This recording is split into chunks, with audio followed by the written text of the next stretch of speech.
نورين يا اخواتي.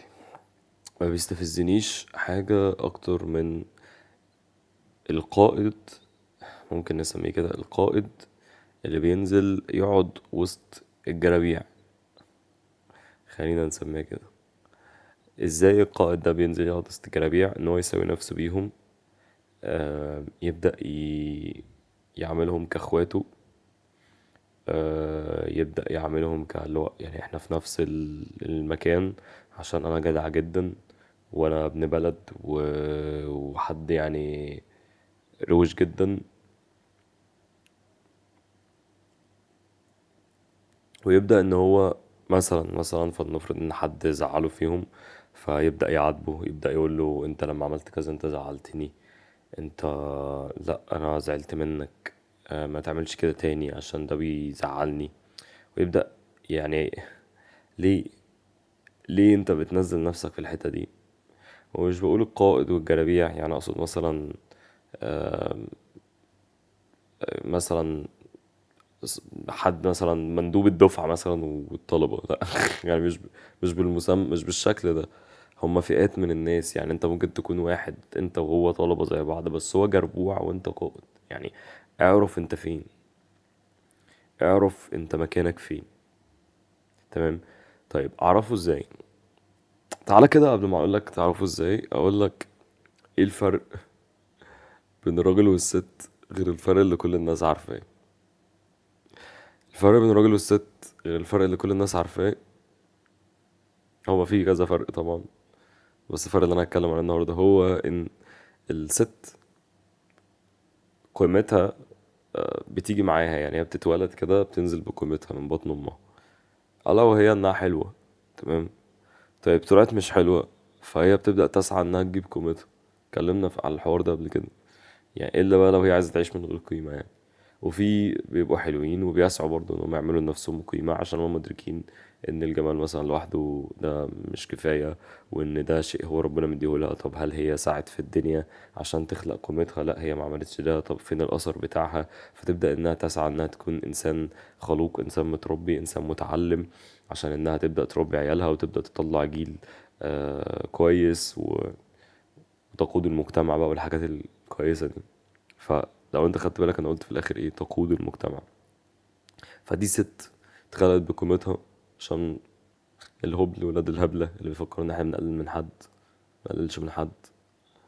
فدي ست اتولدت ما عندهاش قيمة، هي مولودة بيها وسعت انها توجد قيمتها. طيب بالنسبة بقى للراجل، في بقى رجالة هما بيتولدوا بيفكر ان هو اتولد بقيمته. ده بقى ايه قمة العبث. تمام.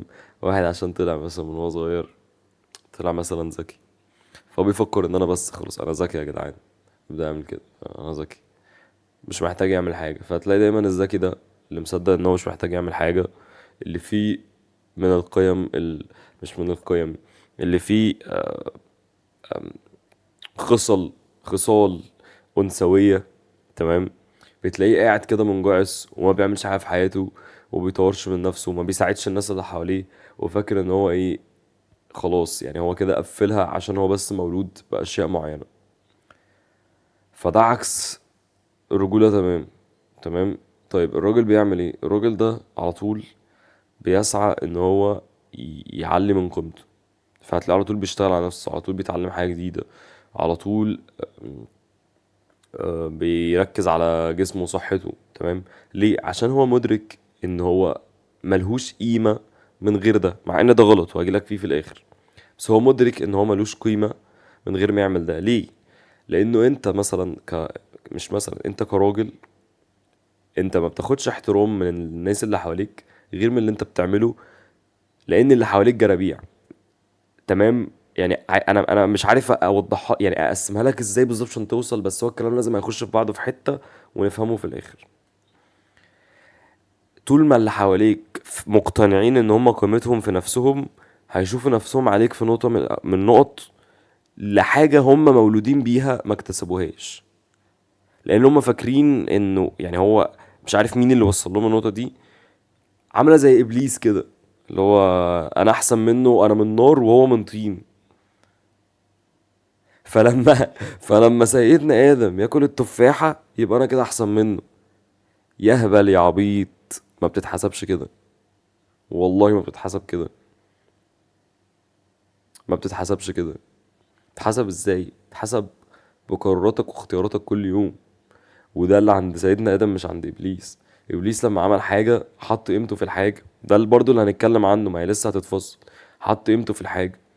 لا، قيمتك مش في الحاجة، بس قيمتك في ان انت الشخص اللي بيعمل الحاجة بإرادته وبحريته، وبيختارها كل يوم وهي الصح. ولو جه في يوم اختار الغلط، اليوم اللي بعده بيختار الصح. مش عشان يوم عمل الغلط يبقى هو غلط. ويمكن ده انا شخصيا بغلط في فهمه في ايام، يعني في ايام في حياتي انا نفسي بغلط في فهمه. فمش مشكلة ان انت تنسى ده وتفكر نفسك بيه. مش مشكلة ان انت تشوف الفيديو ده 6 7 8 مرات. فايه بقى، ايه بقى الخلاصة كده، ايه بقى حقيقة الموضوع ده؟ الراجل بيصحى الصبح عنده القيمة اللي ربنا اداها له ايا كانت هي ايه. عشان في ناس بتنكر قيمتها اللي ربنا اداها لها، عشان هو مفكر بقى ان دي حاجة وحشة، وده انا عملته في يوم من الايام. لا، مش كده خالص. انت بتصحى الصبح، بص في المراية تقول الحمد لله اللي خلقني طويل، الحمد لله اللي خلقني عريض، الحمد لله اللي خلقني سليم، الحمد لله اللي خلقني حلو، الحمد لله اللي خلقني اه حلو، ايه المشكلة؟ سيدنا يوسف كان جميل، سيدنا محمد كان جميل. آه، ما كانش يعني في بعض الروايات الناس بتقول ان سيدنا محمد كان اجمل من سيدنا يوسف. آه، في بعض الروايات يعني هو المفروض الحديث ان سيدنا يوسف اعطى شطر الجمال، يعني نصف الجمال. ففي ناس بتقول ان سيدنا محمد ده هو كان الجمال، فسيدنا يوسف خد نص الجمال بتاعه. بشوف كان عامل ايه في الناس. بس عليهم الصلاة والسلام الاتنين يعني. آم، فلما اجي اقول لك انت بتصحى الصبح تبص في المرايه تشوف انا عندي كذا وعندي كذا وعندي كذا، وربنا اداني كذا وكذا وكذا وكذا وكذا، وشغلني في المكان ده من غير ما اسعى له، واداني سرير من غير ما اسعى له، واداني اكل في ثلاجه من غير ما اسعى له. ولو ما ادكش ده قشطه، يعني دي حاجه احسن، ده ربنا بيجهزك لحاجه اعلى. فاداك كذا وكذا وكذا وكذا وكذا وكذا وكذا من غير ما تسعى له. طيب انا مطلوب مني ايه النهارده؟ مطلوب مني اعمل كذا وكذا وكذا وكذا وكذا وكذا وكذا وكذا وكذا وكذا وكذا وكذا وكذا. تمام. اللي هما الحاجات اللي انا بزكي فيها عن الحاجات اللي ربنا اداها لي. ما انت ربنا اداك صحة، واداك جسم، واداك قوة، واداك. طيب انت عملت بيه ايه؟ فانت لازم تعمل بيه حاجة. تمام. هو ربنا ما اداهولكش على الفاضي. قلتها في فيديو قبل كده بس من الفيديوهات القديمة قوي، معرفش حتى موجودة على الشانل لسه ولا لا. قلت انت ربنا اداك النظر عشان تشوف للي ما بيشوفش. وحكيت تجربة قبل كده زمان. دخلت جروب، الجروب ده بيساعدوا الناس المكفوفين، ربنا يعافينا يا رب. لان هما مش بيقدروا يقروا. تمام. فانت بتدخل بتجيب كتب بي دي اف، بتحول الكتب البي دي اف دي لكتب وورد، بحيث ان هم يفتحوا ملف الوورد ويشغلوا السكرين ريدر، يقدر السكرين ريدر يقرا له. وقلت ان الناس دي اللي ما عندهمش نظر برضو كانوا بيسعوا، مع انه صحي الصبح ما عندوش عينين بس بيسعى في ان هو بيطلب العلم. وقلت ان الناس دي كانوا بيقروا كتب انا عمري ما شفتها في حياتي. الناس دول كانوا بيقروا كتب انا عمري ما شفتها في حياتي، ولا سمعت عنها في حياتي، ولا اعرف ان في كتاب فيه معلومات زي دي اصلا. والناس دول عرب زيي وزيك، يعني مسلمين او ايا كان ديانتك يعني. ربنا يهديك للاسلام يا رب. فالناس دول مسلمين عرب. تمام. وزيي وزيك كده وبيعملوا ده. طيب يعني انت بقى اللي ربنا اداك عين بتعمل ايه؟ او انا اللي ربنا اداني عينين بعمل ايه؟ فانت بتصحى الصبح بتشكر ربنا على النعم اللي عندك. بعد كده بتقول عشان ازكي على النعم اللي عندي دي انا عايز اعمل كذا النهارده. طبعا مش هتعرف تزكي عن كل حاجه، بس ربنا مسهل لنا الدنيا يعني. الحمد لله يعني. في حاجات بتسهل الدنيا ان انت صليت فروضك. ما ببسطهاش، ما بتفهاش للدرجه دي ان انت صلي فروضك وموت بقى. الدنيا مش بالتفاهه دي. تصلي فروضك ركعتين الضحى بتوع الصبح واللي هما بيعملوه. آم، ايه تاني، تطلع فلوس من الفلوس اللي دخلت لك ايا كان دخلك. تمام، لو انت ما عندكش دخل اسعى لان انت يبقى عندك دخل عشان تطلع منه. تمام. ولو انت ما بتصليش اسعى ان انت تنتظم في الصلاة عشان تزكي عن الصحة اللي ربنا اديها لك. لو انت ما بتساعدش ناس فانت، لو انت ما، وهكذا. فانت بتدرك اللي عندك، بتدرك انت يعني المفروض تعمل ايه عشان تزكي عنه. بتدرك ان انت بعد كده قيمتك مش في اللي انت بتعمله، وقيمتك مش في هو نجح ولا لا. يعني الاول بتدرك ان قيمتك مش في ان هو نجح ولا لا، فانت عملت وسعيت.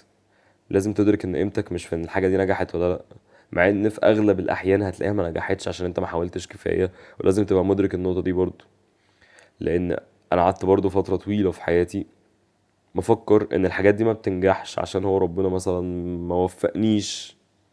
والبسها بقى، البسها اقول لا ده اصل ربنا. لا، انت اسعى. لقيتها ما ظبطتش، اسعى اكتر. لقيتها ما ظبطتش، اسعى اكتر. تمام، اقعد اقرص على نفسك وشوف طب انا عملت ايه غلط. شوت والكرة جت في العارضة، ليه جت في العارضة؟ انا معلي الباور. تمام، زاويتي مش مظبوطة. شوت بسرعة، استعجلت، بتوتر، ما بفكرش قدام الجون. مش عشان هي جت في العارضة يبقى هي بتيجي في العارضة خلاص. هي بتيجي في العارضة ليه؟ لا ماشي، اعمل ده اوكي، طبيعي توصل للمرحلة دي. ليه كل ما ابقى قريب من حاجة قوي، مش الموضوع في العارضة، ليه اما كل ما قريب من حاجة قوي تقلش. يمكن انت ما بتعصرش العصر الاخير. فدي تالت حاجة. تمام، ان انت تشوف اللي انت عملته ده نجح ولا لا، او لما نجحش ما نجحش ليه، وتبدأ تسعى في ان هو ينجح. بعد كده وهي اخر حاجة، ان انت قيمتك بقى مش في اللي انت بتعمله. قوتك وقيمتك الحقيقية في ان انت تدرك ان قيمتك مش في اللي انت بتعمله، بل اللي انت بتعمله بيزود قيمتك او بيأكميليت كده فيك كشخص. يعني انت لو اللي انت بتعمله دلوقتي ما بيزودش قيمتك كشخص وانت ما بتعملوش، يبقى احسن لك ما تعملوش، واحسن لك ما تضيعش وقتك فيه. ولو هتعمله يبقى بتعمله لسبب انت مدرك ان هو ده سبب مهم او حاجة محورية في الحياة، فانت بتعمله. تمام. بس انت قيمتك مش في اللي انت بتعمله بشكل مباشر. قيمتك في ان انت تبقى حتى وانت ما بتعملوش حاسس بقيمتك. بمعنى، في ناس بتشتغل بتجهد نفسها في الشغل بيطلع ميتينها. تمام. وبعدين بيجي يوم عشان بيريح بيحس ان هو ما بيعملش حاجه في حياته. ليه؟ طب ما انت اليوم اللي انت بتريح فيه ده انت بتشحن نفسك وبتفكر في اللي انت هتعمله قدام، بتخطط لحياتك. ما تبقاش غبي وساذج لدرجة ان انت تحط قيمتك كلها في اللي انت بتعمله دلوقتي في الدقيقة دي. لا، في اللي انت بتعمله في طول حياتك. في الاول وفي الاخر انت يوم ما بتموت ربنا ما بيحاسبكش على اخر يوم، ربنا بيحاسبك على حياتك. فلو انت هتسعى النهارده وهتقع بكره، لا، اهدى. اهدى تمام، واقعد كده قول انا مستعجل على ايه يا جدعان؟ هو الانسان بيعيش كام سنه؟ يعني لو احنا زي ما الحديث بيقول كده ان الانسان بيعيش من 60 ل 70 سنه، الانسان المسلم امه سيدنا محمد عليه الصلاه والسلام بيعيشوا من 60 ل 70 سنه. طب انت مستعجل على ايه؟ ما تعيش من 60 ل 70 سنه يا عم. يعني عيشهم بقى، مش ما تقعدش تحسب ان انت تعيش 10 سنين، ولا ان انت فاضل لك سنه، ولا انت فاضل لك يومين، ولا اصل الواد ده قال لي، ولا اصل البت دي قالت لي، ولا اصل الناس دول باصين لي. يا باشا انا مش عايز اقول لك يعني، بس انت عليهم، عليهم فاهم؟ محدش فيهم بياكلك ولا حد بيشربك. ما تخليش حد يحسسك ان انت قيمتك بجد في اللي انت بتعمله وانت ما بتعملهوش، فيحسسك انك مالكش قيمه. عشان دي طريقه بتتلاعب بيها برضو النساء. تعالى بقى نشيطن حاجه في الاخر كده، بيتلاعب بيها النساء سواء مراتك، بنتك، امك، اختك. ممكن يلعبوا عليك اللعبه دي عشان يخلوك تعمل حاجه وانت مش قادر تعملها. تمام، وده اكيد حصل مع كل واحد فينا في فتره من الفترات. انت بتبقى انا مش عارف اعمل ده، ده مش وقته، ده انا مش جاهز لحاجه زي دي، انا مش عارف اعمل حاجه زي دي. فانت ايه ده انت مش راجل بقى. لا انا راجل واقدر اعمل ده، بس ده مش وقته. تمام. في الاخر كده خليني اقدم كلمتين اعتبرهم كوت واحط تحتها كده عمر، بلاش عمر، احط تحتها كده المعلم. وهي كلمة للناس اللي بيشوفوا الشانل دي. عايز اقول لهم على طريقة ويجز. اسمعوا تراك علي بابا يعني. عايز الناس تسمع كده تراك علي بابا، اسمعوا من غير موسيقى عشان ما اخدش ذنوب. عايز اقول بيقولوا اني مش حلو وفاكريني كاستر. بيقولوا اني حلو، بيقولوا اني مش حلو وانا بشرب الشاي من غير سكر. ده بجد على فكرة. مش فاكر كان في بار بعد كده. المهم كلمة مني للهيتر واتنين للفانز.